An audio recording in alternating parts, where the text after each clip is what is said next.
स्वागत है आपका नेक्स्ट नाइन न्यूज में। इस रिपोर्ट में हम ऐसी बात करेंगे कि जिसको सुन के आप लोग हैरान हो जाएंगे, लेकिन कुछ लोग कहेंगे कि शायद यूपी के चुनाव आने वाले हैं तो इसलिए ये सब हरकतें की जा रही है। जी हाँ, बात यहाँ पर हो रही है ममता बनर्जी की। बता दें आपको कि लता मंगेशकर का देहांत तो अब 6 जनवरी 2022 को हो चुका है। वो दुनिया को अलविदा कह चुकी है और इस बात का दुख अभी भी लोगों के अंदर काफी ज्यादा है। लगता है कि आने वाले टाइम में या फिर अभी से ही लोग अब लता मंगेशकर की तस्वीर अपने घर पर रखकर पूजा करना भी शुरू कर देंगे, क्योंकि लता मंगेशकर रूप है सरस्वती माता का। लेकिन भाई पर अब ममता बनर्जी भी अपने हाथ सेकते हुए नजर आ रही है। जिस तरह से बातें की जा रही है, बता दें कि लता बनर्जी ने एक बयान दिया है, लेकिन उससे पहले आपको ये बता देते हैं कि जब निधन हुआ था लता मंगेशकर का, तो राष्ट्रपति की तरफ से ये ऐलान हो चुका था कि पूरे देश में 2 दिन का राष्ट्रीय शोक मनाया जाएगा। यानी कि 2 दिन तक लता मंगेशकर को याद किया जाएगा और कोई भी ऐसा काम नहीं किया जाएगा जिससे किसी को नुकसान हो।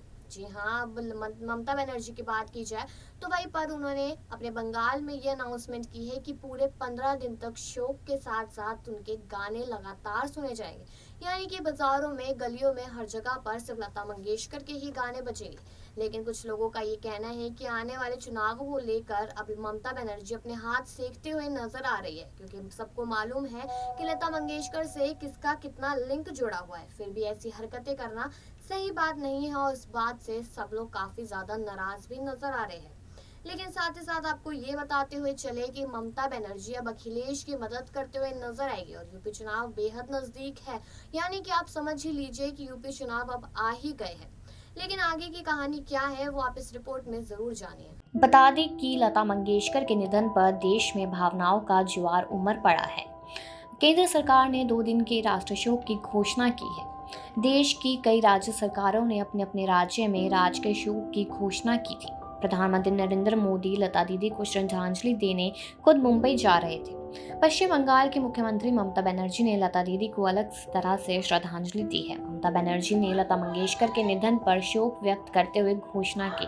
पश्चिम बंगाल में अगले 15 दिनों तक सार्वजनिक जगहों, सरकारी इमारतों और ट्रैफिक सिग्नल्स पर लता मंगेशकर के गाने बजाए जाएंगे। इसके अलावा पश्चिम बंगाल की मुख्यमंत्री ममता बनर्जी ने उनके सम्मान में सोमवार को आधे दिन की छुट्टी की घोषणा की थी। बनर्जी ने कहा कि वह मंगेशकर की आवाज से मंत्रमुग्ध थी। उन्होंने इस बात का आभार व्यक्त किया कि मंगेशकर ने बंगाल और पूर्वी भारत के कलाकारों को स्नेह दिया। मुख्यमंत्री ने ट्वीट किया, मैं देश की महान शख्सियत भारत रत्न लता मंगेशकर को अपनी श्रद्धांजलि अर्पित करती हूँ। उनके परिवार और दुनिया भर में उनके अरबों प्रशंसकों के प्रति अपनी गहरी संवेदना व्यक्त करती हूँ। वह सचमुच भारत की सुर कोकिला थी। बनर्जी ने कहा, दुनिया भर में अब उनके सभी प्रशंसकों और शुभचिंतकों की तरह मैं भी उनकी आवाज और प्रस्तुतिकरण से प्रभावित रहती थी। और साथ ही साथ उन्होंने ऐसी कुछ बातें कहती थी जिसको सुनकर उनके जितने भी लोग हैं जो उनके सहायक हैं वो सब भी रो पड़े थे। जी हाँ, बता दें कि बंगाल और पूर्वी भारत के कलाकारों को स्नेह देती है और संगीत की अपनी शानदार दुनिया के लिए अभिन्न माना। लता मंगेशकर का रविवार को मुंबई के एक अस्पताल में निधन हो गया। गायिका कोरोना वायरस से संक्रमित पाई गई थी और उन्हें बीमारी के मामूली लक्षण थे। उन्हें 8 जनवरी को ब्रिज कैंडी अस्पताल में गहन चिकित्सा इकाई में आईसीयू में भर्ती कराया गया था। वही आपने सुना ही कि बंगाल की जो ममता बनर्जी है वो किस तरीके से लता मंगेशकर का पूरी तरीके से सपोर्ट करते हुए नजर आ रही थी और आज के दिन भी वो लगातार यही कहती हुई नजर आ रही है कि पूरे 15 दिन तक सिर्फ लता मंगेशकर के गाने बजेंगे, हमें सुनने ही पड़ेंगे।